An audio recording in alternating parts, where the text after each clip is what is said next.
బా చూడండి ఎలా వచ్చిందో, చూస్తుంటేనే గుమగుమలాడుతుంది. లైక్ బాగున్నారా?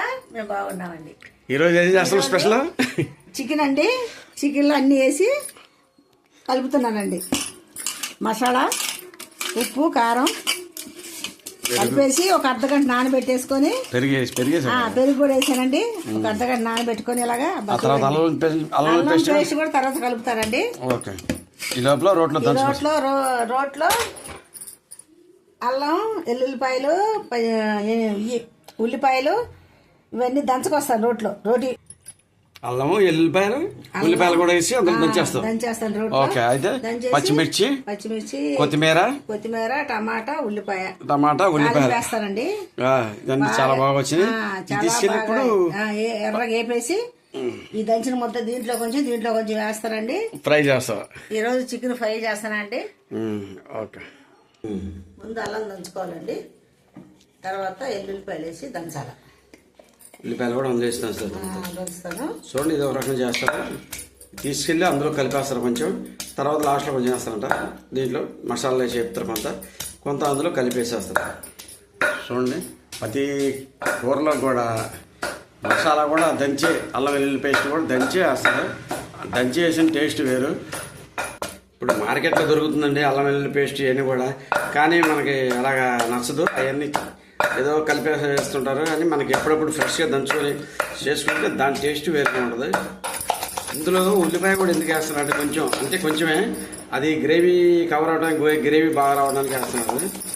మీరు కూడా అలా ట్రై చేయండి, బాగుంటుంది. అయిపోయిందా? అయిపోయిందండి. ఎంత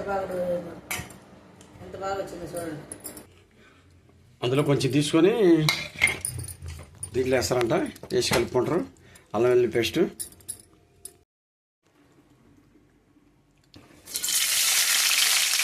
మళ్ళీ ఉల్లిపాయలు వేస్తున్నారు. ఉల్లిపాయలు, పచ్చిమిరపాయలు వేసి కలుపుతాను. ట్రై చేసుకోండి, చాలా బాగుంటుంది. పచ్చిమిరకాయలు వేస్తున్నానండి. అంటే ఉల్లిపాయ కొంచెం వేగాక పచ్చిమిరకాయ వేస్తున్నాను. అల్లం పేస్ట్ వేస్తున్నాను. గోల్డెన్ కలర్ వేగిపోయి కదండి, అల్లం పేస్ట్ కూడా వేగితే అప్పుడు టమాటా వేస్తాం. అల్లం పేస్ట్ వేగిన తర్వాత అండి ఎల్లుల్లిపాయలు టమాటా వేసుకోవాలండి. ఎన్ని ఎర్రగా వేగిపోవాలా, వేగిపోతే అప్పుడు చికెన్ తీసి ఇందులో వేపుతాండి. ఇంకా మంచి వాసన, కలర్ వస్తుంది. టమాటా వేస్తాను. టమాటా వేసి మళ్ళీ వేపుతాను. ఇది ఒక్కొక్కటి అలా వేసుకుంటే టేస్ట్ బాగా వస్తుంది. టమాటాలు తర్వాత ఎందుకు వేసానంటే, ఈ ఫస్ట్ అయితే ఏగవండి ఎన్ని ఎర్రగా వేయిన తర్వాతనే టమాటా వేయాలా. చూడండి, ఇప్పుడు దాకా వేరే దాంట్లో మగ్గబెట్టాను నూనె వేసి. ఇప్పుడు ఈ మసాలా తెగిపోయింది కదా, ఇప్పుడు దాకా అన్ని మసాలాని కలిపి వేసింది కదా, అవి ఇప్పుడు తీశారు. ఒక హాఫ్ అన్ అవర్ తర్వాత తీసి ఇందులో వేగిన తర్వాత ఇందులో వేసి కలుపుతున్నారు. ఇప్పుడు ఇందులో వేపుతాను అనమాట. ఇందులో వేగింది ఆయిల్ వేసి శుభ్రంగా వేగాక అప్పుడు మసాలా వేసి తీస్తారు. చూడండి ఎంతవరకు వచ్చింది, దగ్గర పడిందండి. చూడండి అసలు ఎంత బాగా, ఎంత వాసన వస్తుందో. మంచి కలర్ వచ్చింది.